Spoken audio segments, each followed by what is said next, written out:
चलिए आज हम यजुर्वेद के बारे में जानेंगे। यह वेद मुख्यतः यज्ञ की प्रक्रिया व महत्व पर प्रकाश डालता है। इसके मंत्र गद्यात्मक शैली में हैं। यजुस् यज्ञ संबंधी मंत्रों को कहते हैं। जिन मंत्रों में पद्यों के समान अक्षर संख्या निश्चित नहीं रहती उन्हें भी यजुस् कहा जाता है।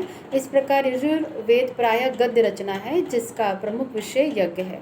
इस वेद की मुख्यतः दो परंपरा है, शुक्ल यजुर्वेद और कृष्ण यजुर्वेद।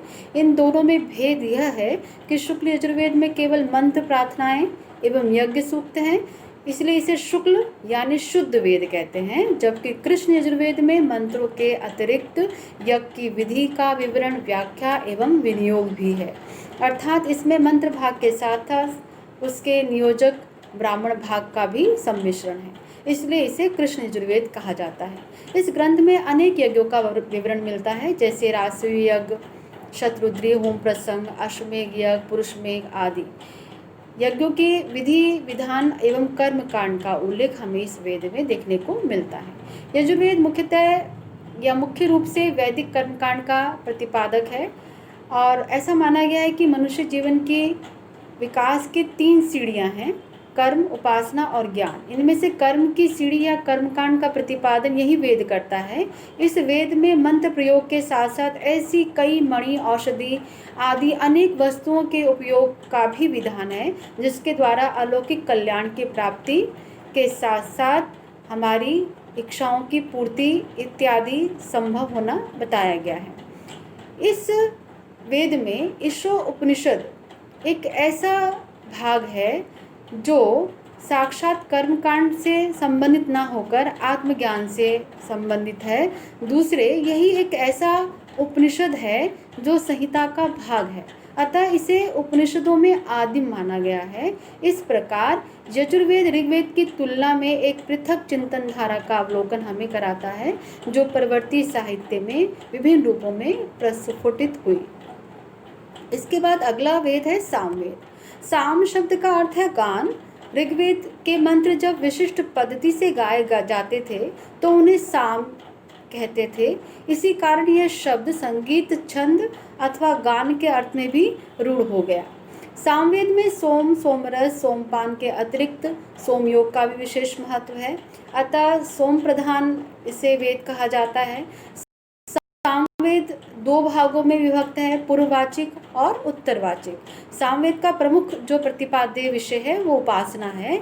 इसमें मुख्यतः सोमयोग से संबंध जितने मंत्र हैं उनका संकलन है और पूर्ववाचिक में अग्नि, इंद्र से संबंधित मंत्र है। इन मंत्रों में सामगान की दृष्टि से प्रत्येक मंत्र की लय स्मरण करनी होती है और जिनका प्रयोग उत्तरवाचिक में किया जाता है। सामवाद ऋचाओं का गानबद्ध संकलन कहा जा सकता है। गेयता इसकी विशिष्टता है। इस वेद की महिमा अन्य वेदों के अतिरिक्त ब्राह्मण ग्रंथों से लेकर महाभारत तक कई स्थानों पर वर्णित की गई है। छंदोगय उपनिषद में उद्गीत को सामवेद का रस या सार कहा गया है तथा इसे पुष्प के तुल्य बताया गया है। गीता में श्री कृष्ण ने कहा है कि वेदों में मैं सामवेद हूँ। इस प्रकार सामवेद का महत्व इस तथ्य में निहित है कि इसमें अनेक ऐसे मंत्र हैं जो मानव की बहुविध जीवन दर्शन पद्धतियों से हमें सुपरिचित करवाते हैं। अगला वेद है अथर्ववेद। अथर्ववेद की भाषा और स्वरूप के आधार पर माना जाता है कि इस वेद की रचना सबसे बाद में हुई। अथर्व का अर्थ है कुटिलता और हिंसा से रहित वृत्ति से युक्त व्यक्ति।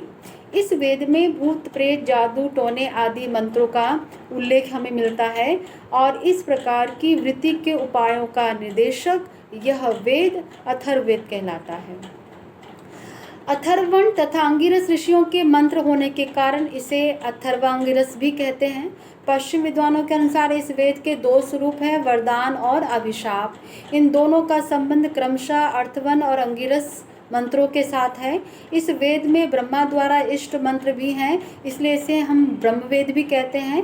अथर्ववेद का ब्रह्म पूरे यज्ञ पर नियंत्रण रखता है। इस वेद में दार्शनिक, राजनीतिक, सामाजिक, आर्थिक विषयों के अतिरिक्त शिक्षा, आयुर्वेद, अभिचार, कर्म आदि पर भी सामग्री प्रस्तुत की गई है।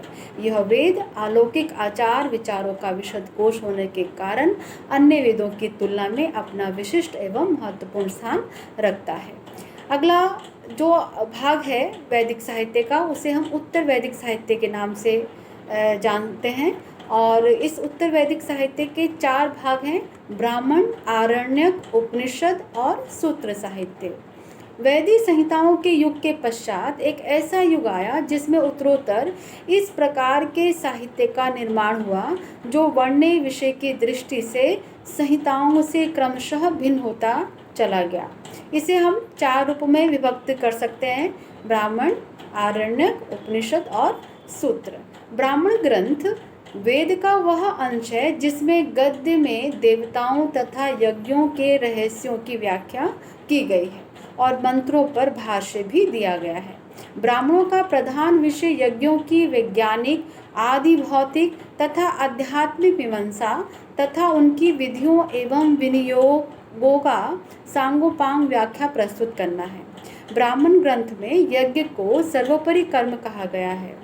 आर्य जाति की धार्मिक व्यवस्था के संबंध में बहुविध नियमों एवं विधियों के निरूपक ग्रंथ में पहला स्थान ब्राह्मणों का माना जाता है। इसमें आर्यों के प्राचीन ज्ञान, विज्ञान, संस्कृति और साहित्य के स्रोत उपलब्ध हो जाते हैं और प्रत्येक वेद के ब्राह्मण अलग अलग हैं, क्योंकि हमने शुरू में भी कहा कि वेदों के व्याख्या स्वरूप जो लिखे गए उसको हमने ब्राह्मण ग्रंथ कहा। इसलिए हर वेद के ब्राह्मण ग्रंथ अलग अलग माने जाते हैं, जिससे ऋग्वेदीय, शुक्ल यजुर्वेदीय, कृष्ण यजुर्वेदीय, सामवेदीय, अर्थवेदीय, ये ब्राह्मण ग्रंथ के प्रकार हैं।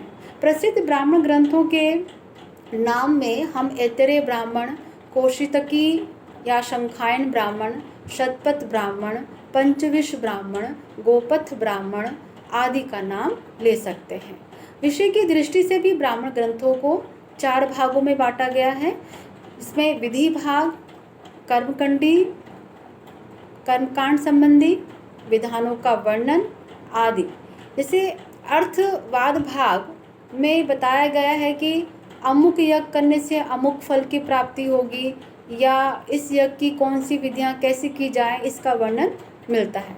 यानी ये जो वर्गीकरण है ये विषय की दृष्टि से किए गए हैं। तो जो अर्थवाद है उसमें यज्ञ के करने की प्रक्रिया, विधियों आदि का वर्णन है। दूसरा उपनिषद भाग ब्रह्म तत्व के संबंध पर विचार करता है। तीसरा आख्यान भाग प्राचीन इतिहास तथा प्राचीन जनजीवन का बोध कराने की सामग्री प्रदान करता है। इसी प्रकार आगे चलकर ब्राह्मण के बाद आरण्यक ग्रंथ आते हैं। आरण्यक ग्रंथ का अर्थ है वन। वन में अध्ययन, मनन और आध्यात्मिक विवेचन एवं पठन पाठन होने के कारण इनको हम आरण्यक ग्रंथ के नाम से जानते हैं। आरण्यक ग्रंथ या तो अरण्यों में रचे गए या इनका अध्ययन यहाँ पर किया गया और इसलिए इनका नाम आरण्यक ग्रंथ पड़ा। आरण्यक तथा उपनिषद ब्राह्मण ग्रंथों के परिशिष्ट ग्रंथ हैं। यानी जब उपनिषद और ब्राह्मण के जो शेष भाग हैं या जो पूरक बातें हैं वो आरण्यक ग्रंथों के अंतर्गत दिए गए हैं। यानी हम ये कह सकते हैं कि ये जो भाग है आरण्यक ग्रंथ जो है इसमें परिशिष्ट ग्रंथ के समान इसको हम मान सकते हैं, जिसमें ब्राह्मण ग्रंथों के सामान्य प्रतिपाद्य विषय से भिन्न विषयों का प्रतिपादन देखा जा सकता है। चारों वेदों से संबंध आरण्यक ग्रंथ इस प्रकार मान सकते हैं: ऋग्वेदीय, शुक्ल यजुर्वेदीय, कृष्ण यजुर्वेदीय, सामवेदीय और अर्थवेदीय। आरण्यक का प्रमुख विषय यज्ञ नहीं बल्कि यज्ञ याज्ञों के भीतर विद्यमान आध्यात्मिक तथ्यों की मीमांसा है। यज्ञ अनुष्ठान नहीं, उसमें जितने दार्शनिक विचार है उनका प्रतिपादन इसका मुख्य विषय है। जिस प्रकार गृहस्थ आश्रम के यज्ञ विधान और दूसरे कुछ कर्मों का प्रतिपादन ब्राह्मण ग्रंथों में वर्णित है, उसी प्रकार वानप्रस्थ आश्रम के जितने भी यज्ञ, महावत तथा होत्र आदि कर्म हैं उनकी विधियां और व्याख्या आरण्यक ग्रंथों में प्रतिपादित की गई हैं। इनमें कर्मकांड और ज्ञान मार्ग दोनों का समन्वय है। एक सीमा तक यह भी कह सकते हैं कि आरण्यकों का प्रतिपादन तथा उनकी शैली उपनिषदों की रचना काल के संधि काल को प्रकट करती है। अगला है उपनिषद साहित्य। उपनिषद साहित्य का अर्थ है तत्व ज्ञान के लिए गुरु के समीप निष्ठा अथवा विनय पूर्वक बैठना। इसके अतिरिक्त व्युत्पत्ति के आधार पर उपनिषद का अर्थ ब्रह्म विद्या भी है। उपनिषद की संख्या 108 से 200 तक मानी जाती है, पर 11 उपनिषदें प्रमुख मानी जाती हैं, जिनमें ईश, केन, कठ, प्रश्न, मुंडक, मांडुक्य, तैत्तिरीय, ऐतरेय, छंदोगय, बृहदारण्यक और श्वेताश्वतर। प्रत्येक उपनिषद किसी न किसी वेद से संबंधित माना जाता है। इसका प्रमुख विषय आत्मा स्वरूप का प्रतिपादन, जीव और ब्रह्म का ऐक्य, ब्रह्म से जगत की उत्पत्ति, मृत्यु के बाद पुनः जन्म मरण, मायावाद का उल्लेख, अद्वैतवाद और जगन मिथ्यावाद। इस प्रकार उपनिषदों का दर्शन विविध विरोधी गुणों का समन्वय है। भिन्न भिन्न उपनिषद वेदांत, योग, सांख्य आदि विषय परस्पर विरोधी सिद्धांतों पर निर्भर है। इसमें कहीं ज्ञान मार्ग की उपायदायता का वर्णन है तो कहीं कर्म मार्ग और भक्ति मार्ग का। किन स्थलों पर प्रवृत्ति मार्ग की प्रधानता है तो कहीं निवृत्ति मार्ग की। इसमें विद्या और अविद्या, श्रेय और प्रेय, ज्ञान और कर्म, प्रवृत्ति और निवृत्ति जैसे अनेक परस्पर विरोधी सिद्धांतों पर विचार प्रस्तुत किया गया है। अगला है वेदांग। वेदांग से तात्पर्य वह उपकारक तत्व जिनमें किसी वस्तु के स्वरूप का बोध होता है। इसमें वेदों के वास्तविक अर्थ के ज्ञान जिनकी संख्या 6 है उसका वर्णन किया गया है, और ये शिक्षा, व्याकरण, छंद, निरुक्त, कल्प और ज्योतिष माने गए हैं। शिक्षा से तात्पर्य है स्वरों एवं वर्ण आदि के उच्चारण का ज्ञान प्राप्त करना। व्याकरण, जिस शास्त्र के द्वारा किसी भाषा के शब्दों का विवेचन किया जाता है वह व्याकरण कहलाता है। व्याकरण का पूर्ण और व्यवस्थित रूप पाणिनि के समय से निर्धारित हुआ। उनका प्रसिद्ध ग्रंथ अष्टाध्यायी है। अगला है छंद। प्रत्येक छंद में वर्णों की सत्ता निर्धारित रहती है। शंखायन, श्रोत सूत्र, ऋग्वेद प्रतिशांख्य, सामवेद का निदान सूत्र, पिंगल रचित छंद सूत्र, कात्यायनकृत 2 छंदों अनुक्रमणियाँ जैसे ग्रंथ प्राचीन छंद विषयक सामग्री के रूप में प्राप्त होते हैं। अगला है निरुक्त। शब्दों के निर्वाचन के माध्यम से अनेक अर्थों का ज्ञान जिस शास्त्र से प्राप्त होता है वह निरुक्त शास्त्र कहलाता है। इस शास्त्र का उद्गम ब्राह्मण ग्रंथों से माना जाना चाहिए, जिसमें बहुविध निर्वचनों के माध्यम से शब्दों के अर्थों को स्पष्ट किया गया है।